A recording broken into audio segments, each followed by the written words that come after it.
Welcome everybody to Motorcycle Time. I am your host Joe, and today we are out on the incredible Honda VFR800. What I want to talk about today is sport bikes. And what I'm really going to do is just talk about what makes a sport bike, and then I'm just going to glaze the heck out of sport bikes and tell you why they're cool, and then at the end I'll tell you why they're not as cool. So if you don't want to hear a giant glazing session over how friggin' awesome sport bikes are, maybe, I don't know, watch something else. Here we go. Let's talk about sport bikes. First, let's talk about this sport bike. This sport bike is a sport touring machine, which means a couple of things. Technically, it's not all the way sport bike. What I mean by that is, if you notice, let's get a little closer. This bike has clip-ons, right? Here's your triple tree, right? Below this is your forks, and here's your center nut, your steering nut. Okay, these clip-ons have a riser, right? So these aren't as low as some bikes have them. Some bikes don't have this riser. These clip-ons, they just come straight out. And so those bikes are going to have an even more crouched riding position because all of this dictates how crouched you are on the bike. Okay, the second thing that sets them apart, right here, this is your foot peg. On a sport touring machine, they're going to be a little bit lower and a little bit more forward. On a truly sport bike, they're going to be a little higher and a little further backward. Again, that contributes to the rider position, right? Being the most crouched on the bike. Anyway, let's get into sport bikes, and we're just going to glaze them and see how friggin' great they are. Here we go. Okay, let's talk about sport bikes and how awesome they are. Sport bikes are awesome for a variety of reasons. One of which is most of them, pretty much all of them, even the small ones, they go pretty fast, right? The big ones go real fast. But the look of a sport bike with the full fairings and the clip-ons and the tight crouched up body position that the rider's in, those kinds of things are really attractive and really cool to a lot of people, okay? And then you talk about the engines that are in sport bikes, which there could be a variety of different engines in sport bikes. There's mostly people think of an inline four. That's really a common one. But it's not the only choice, and there's several others. All right, so sport bikes are very nimble. They handle real good, right? Real easy to get them on the edge of the tire and keep them there.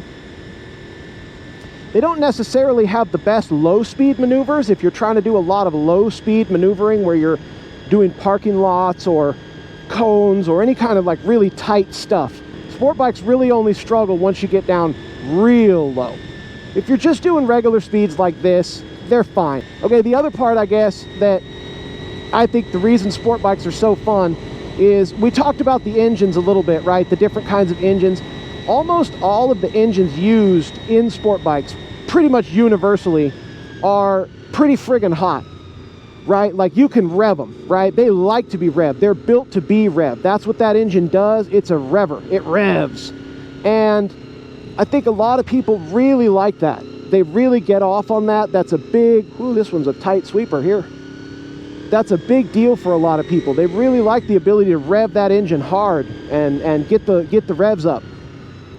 And if you put an exhaust on them, it's even sexier, right? They can really sound good. It sounds like you're at the racetrack.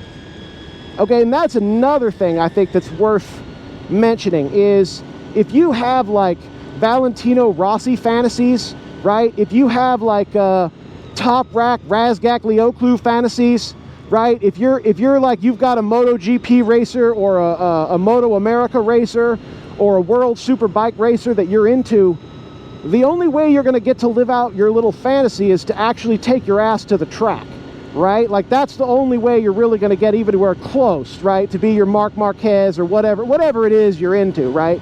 If you cannot go to the track, the only other way you're going to get to do that is to ride a sport bike on the street. So the only way you get to put your little tracksuit on and pretend you're Marc Marquez, pretend you're Top Rack, is if you ride a sport bike on the street. Or go to the track. But yeah, if you ain't a track boy, this is it. This is how you get to pretend. I'm Top Rack. Oh, buddy. No, you're not. Anyway, sport bikes do a good job of giving you that little taste, right? I'm not going real fast, but you can kind of get all hunkered down on the bike and act like you are. And yeah, it's fun. Now, I caution you to go be real careful, hauling ass and riding like this is a racetrack out here with your little, with your little Valentino Rossi fantasies, because this ain't no closed course and there are deer out here, and there are like cars on the wrong side of the road, and bicyclists, and people pulling out, and stupidity that goes on. And the racetrack just don't have any of that stuff, and that's why you can get away with hauling absolute balls at the racetrack, and you cannot get away with that out here, even though it's fun. And I'm not going to sit here and tell you it's not fun to go ripping around on these back roads. Oh, it is. The reality is, though, that there's ways you can die out here. All right, let's talk about the introduction of features that are not analog, right? So that's everything from a quick shifter to a, I don't know if I want to call it a digital dash, if that's good enough. See how that guy was on my side of the road? Did you see that shit? When he came around the corner, did you see that shit? That dude was on your side of the road. So if you were to come into that corner hot, right, and you were not right tight to the inside line, you would have clipped that SUV, or that SUV would have clipped you. You see what I'm saying?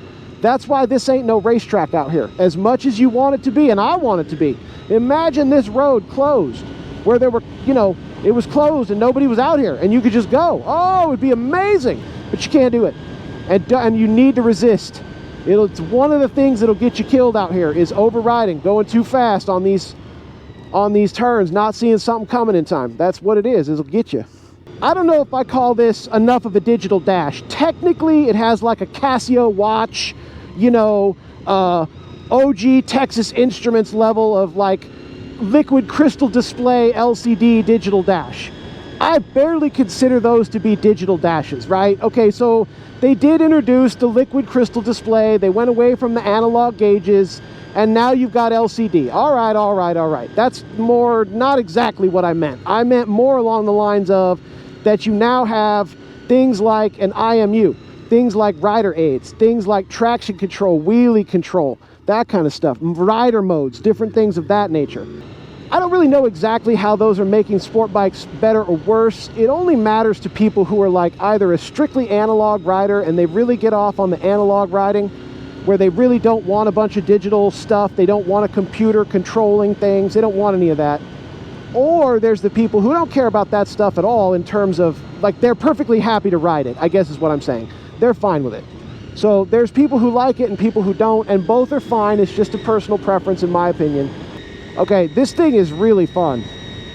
I think if you had to ride this thing sitting, like, just doing on the freeway, and, you know, and you're not really in the twisties, and the road's not interesting, it's just a kind of a boring straight road, I don't know that these kind of bikes would be all that interesting. I actually kind of think they'd be lame, right? Because you're all crouched up for no reason. You're not in the turns. You're not doing anything fun with the bike, right? The reason that this bike is fun to ride all crouched up is because when you get in the turns, it feels like, oh yeah, oh, and you want to turn, you want to get all in it. You're like wanting to, right? It has you kind of leaning in, because it's not like the bike is necessarily hard to ride. I know in the intro I talked about how this rider position isn't the easiest rider position, and it's not the easiest, but I didn't say it was necessarily hard. The hardest thing about it is you've got to maintain your body position, lean forward, and you've got to use your core muscles. Well, if you've got some core muscles built up, that's actually not that big a deal.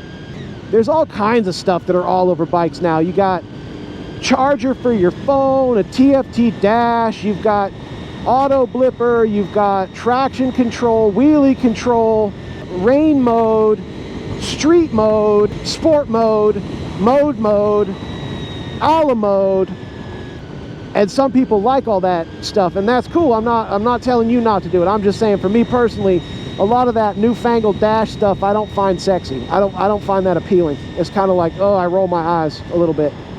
We should talk about sizes, right? Because technically a Ninja 250 counts as a sport bike. Now, there'd be a lot of people out there going, 250? That doesn't count. It does, because it technically meets the description. It's got clip-ons, it's got fairings, the pegs are fairly swept back, but it is a very small displacement. But once you start getting up into the 300 and 400 range, then I would argue you're definitely into sport bike country. That's legit. Now, is it small displacement? Absolutely. But in my opinion, small displacement has a role. Like, it has a very legitimate, viable role. So I wouldn't want to necessarily be telling somebody that their small displacement is no good when, that ain't true. That's not true. You may not like to ride small displacement, but somebody does. And on top of that, if you ever do get to go to the track, you better get your mind wrapped around the idea that you're probably going to get embarrassed by some 15-year-old kid on a Ninja 400. You better get your mind wrapped around that, because it's very, very likely that that's going to happen. Yeah, sport bikes are absolutely awesome. They're kind of stupid for the street. They really are a little bit. As a street-going motorcycle, they're only okay. There are definitely better street-going motorcycles. I'm not going to sit here and tell you there aren't. A sport bike is only mid when it comes to a street-going motorcycle. And it's mid for a couple of reasons. One, you really cannot use the capacity of the bike all the way. Now, to be fair to all sport bikes, that's true for a lot of different bikes. You cannot use their full capacity on the street for the most part. That's a lot of bikes, right? The minute you start getting out of small displacement, you're already in that territory. That's one of the fun things about sport bikes, but it's also kind of one of the things where it makes them not that great for the street, because they're damn fast. That also applies to naked bikes, and it applies to big touring bikes too, because, you know, your bigger touring bikes, they're real fast also. You know, all those cop style bikes and stuff, they all make a ton of power. They all go real quick. Goldwings even goes real quick. So it's not like you can't get a Goldwing to haul fucking balls. You can.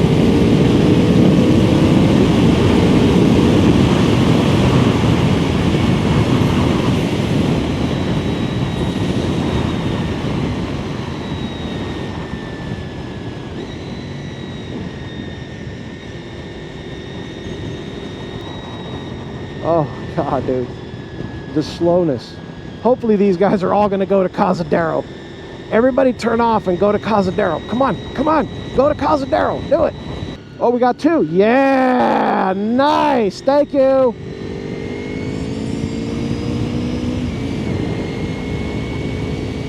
Yeah, they went to Cazadero.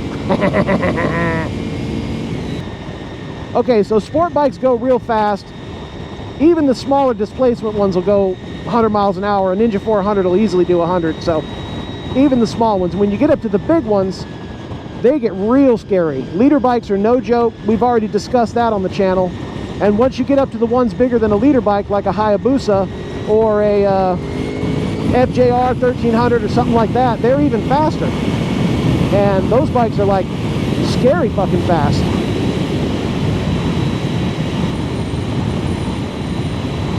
All right, so maybe I guess we could talk about some of the things that aren't as good with sport bikes, I guess, right here at the end.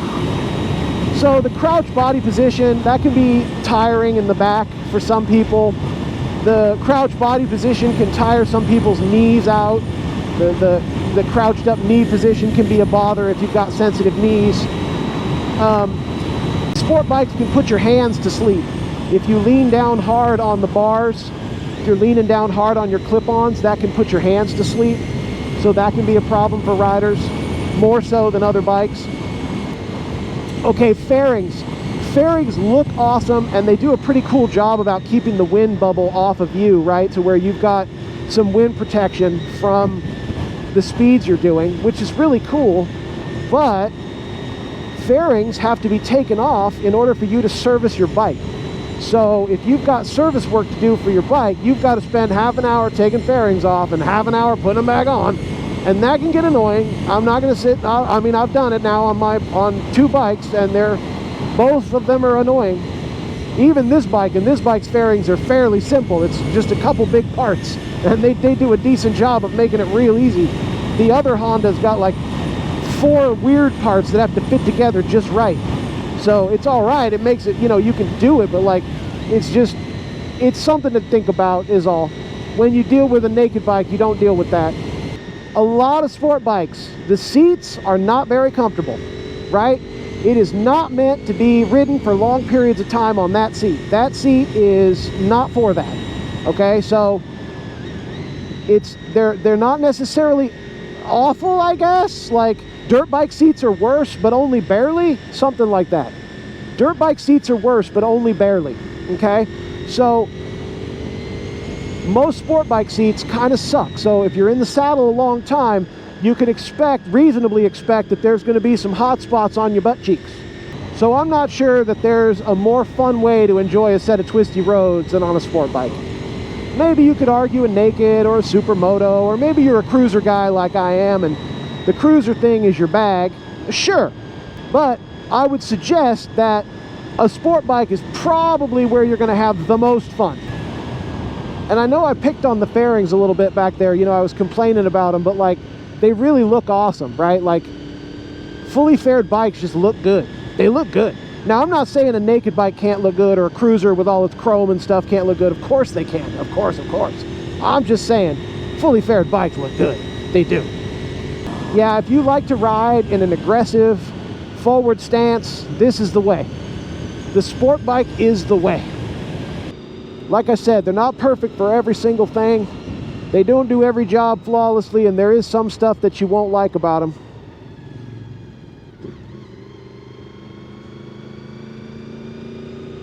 If you have certain tastes, I suppose, right? If you like your bikes a certain way, there could be elements of a sport bike that you do not find appealing. That's possible. But, like I said, if you like to ride in a aggressive crouched up stance, and you like to hit the twisties, or you like to do roll racing on the freeway, or some of that other hooligan-y stuff, well, a sport bike might be for you. All right, you guys, there it is, 1998 Honda VFR800. Incredible machine. I hope you guys like this little talk about sport bikes. I just wanted to glaze on sport bikes. I know I've gone on about different bikes. You know, I did a video about how much cruisers are great and stuff like that, and they are. I'm never going to back that off. Cruisers are great bikes. But sport bikes are great bikes too. And if you're thinking, man, I'm a sport bike person, well, get you a sport bike. There's a lot of good choices. I'm not going to tell you which one to get. You're going to have to do your own research on that and figure out what's important to you. All right. That's really all I got for you guys today. Sport bikes are kind of stupid for the street, but they're friggin' awesome. So you might want one anyway, right? All right. This has been Joe. This is Motorcycle Time. We'll see you in the next one.